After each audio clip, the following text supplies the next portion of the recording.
اللہ نے فرمایا کہ زنا کے قریب بھی نہ جاؤ. یاد رکھو یہ نہیں کہا کہ زنا نہ کرو. حکم تو یہی تھا نا کہ وَلَا تَزْنُوا زنا نہ کرنے. فرمایا نہیں قریب بھی نہ جاؤ. کیا معنی کہ جو دوائی ہیں زنا کے، جب غیر محرم عورت سے ملو گے، باتیں کرو گے، نیٹ پہ بیٹھ کے چیٹنگ کرو گے، ایک دوسرے کے حسن و جمال کی تعریفیں کرو گے، تو معنی یہ ہے کہ آپ زنا کی طرف بڑھ رہے ہیں. اسی لیے عرب کے اندر ایک محاورہ ہے کہ اول النظرۃ، سب سے پہلے تو نظر پڑتی ہے غیر محرم پر، ثم الخطرہ، تو پھر دل میں خیال آتا ہے کہ یار لڑکی تو بڑی خوبصورت ہے، بڑی سرو قد ہے، بڑا جمال ہے. ثم الخطوۃ، پھر اس کے بعد آدمی قدم بڑھاتا ہے کہ چلو بات تو کر کے دیکھیں، شاید بات بن جائے. ثم الخطیۃ، اس کے بعد پھر آدمی سے گناہ ہوتا. پہلے تو وہی ابتدا تو نظر ہی ہے، نظر، پھر دل میں خیال، پھر قدم بڑھانا، اور پھر گناہ میں واقع ہو جانا. اسی لیے حکم ہے کہ اگر عورت گھر میں اکیلے ہے اور کسی نے آگے دروازہ کھٹکھٹایا ہے تو اس کو سختی سے جواب دے، نرم بات نہ کرے.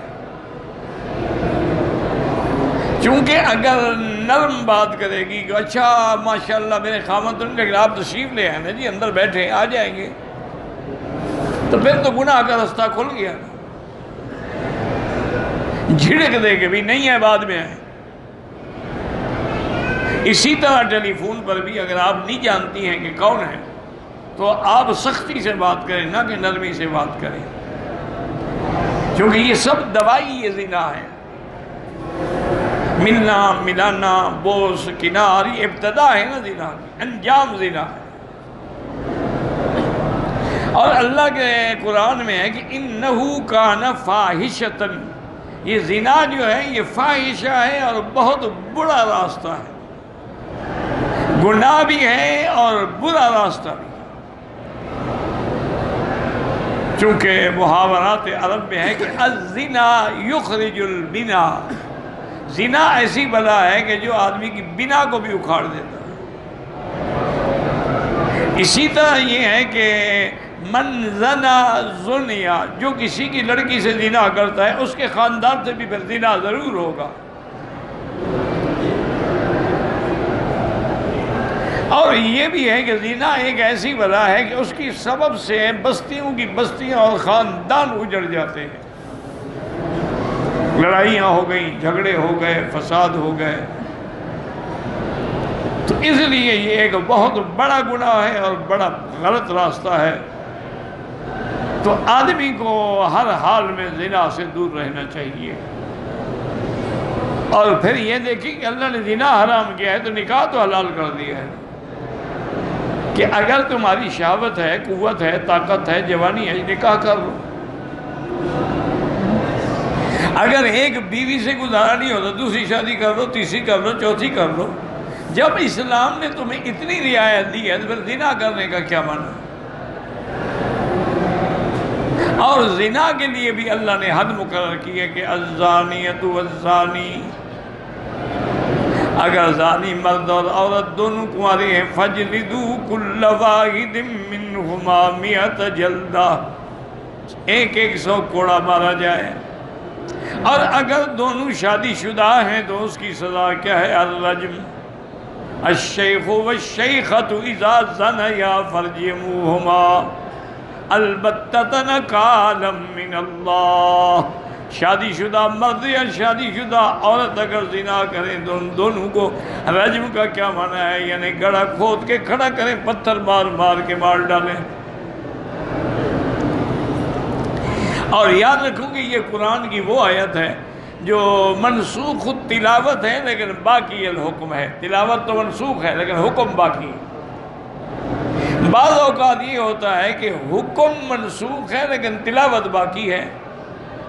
جیسے کہ اللہ نے پہلے میرے مدنی کو تہجد کا حکم دیا کہ آدھی رات تہجد پڑھیں، 2 حصے پڑھیں، 1 حصہ پڑھیں، بعد میں حکم کو منسوخ کر دیا کہ فَقْرَؤُوا مَا تَيَسَّرَ مِنْهُ، جتنی توفیق ہو اتنی پڑھ لو.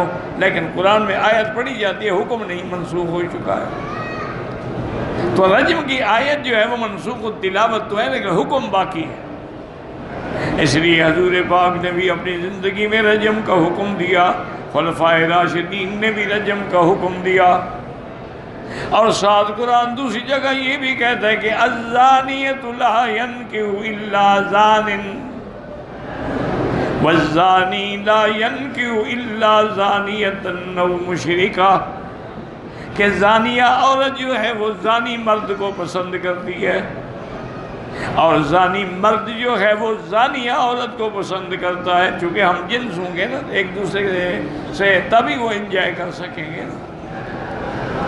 لیکن معنی یہ ہے یعنی اغلب اور اکثر یہی ہوتا ہے. اسی لیے زانیہ نکاح نہیں کرتی مگر زانی سے، اور زانی بھی نکاح نہیں کرتا مگر زانیہ عورت سے. کبھی کبھی غلط بھی ہو جاتا ہے، شریفوں کے گھر میں بھی برے آ جاتے ہیں اور برے آدمی کے گھر میں بھی نیک بیوی آ جاتی ہیں، تو وہ کبھی ہو جاتا ہے. لیکن قاعدہ یہی ہے کہ زانیہ زانی کو پسند کرے گی اور زانی زانیہ کو پسند کرے گی. یہ دوسرا حکم. اور تیسرا حکم اللہ نے دیا وَلَا تَقْتُلُوا النَّفْسَ الَّتِي حَرَّمَ اللَّهُ إِلَّا بِالْحَقِّ، کسی انسان کو قتل نہ کریں ہاں مگر حق. حق کا کیا بنا کہ قصاص میں قتل کیا جائے، اگر قتل کرے گا تو قتل ہوگا، یا اسلام سے نکل کے مرتد ہو جائے اس کی سزا بھی قتل ہے، یا شادی شدہ مرد عورت نے زنا کیا تو ان کی سزا بھی رجم اور قتل ہے. اس کے علاوہ جو ہے اور کسی کو قتل کی اجازت نہیں ہے. اور یہ بھی ایسے حالات ہیں کہ اگر پیش آئیں تو حکومت وقت فیصلہ کرے، ہر بندہ خود نہ فیصلہ کرے. وَلَا تَقْتُلُوا النَّفْسَ الَّتِي حَرَّمَ اللَّهُ إِلَّا بِالْحَقِّ وَمَنْ قُتِلَ مَظْلُومًا فَقَدْ جَعَلْنَا لِوَلِيِّهِ سُلْطَانًا. اللہ نے فرمایا جو بندہ مظلوم قتل ہو جائے ہم نے ان کے اولیاء کو ایک حق دیا ہے، کیا کہ وہ دیت لے سکتے ہیں، وہ قصاص میں اس کا قتل کا مطالبہ بھی کر سکتے ہیں. اور اس کے بعد یہ بھی فرمایا فَلَا يُسْرِفْ فِي الْقَتْلِ، اور قتل میں اسراف نہ کرو. کیا مانا کہ ٹکڑے ٹکڑے کرو، مسئلہ کرو، زبان کاٹ دو، آنکھیں نکال دو، تو یہ بھی ظلم ہے. إِنَّهُ كَانَ مَنْصُورًا، اس کے ولی جو ہیں قاتل کے ان کی اللہ کی طرف سے مدد ہوتی ہے، شرعاً بھی اور قانوناً بھی ان کی مدد ہوگی، اور انجام یہی ہوگا کہ تمہیں اس کا بدلہ دینا ہوگا. واللہ اعلم.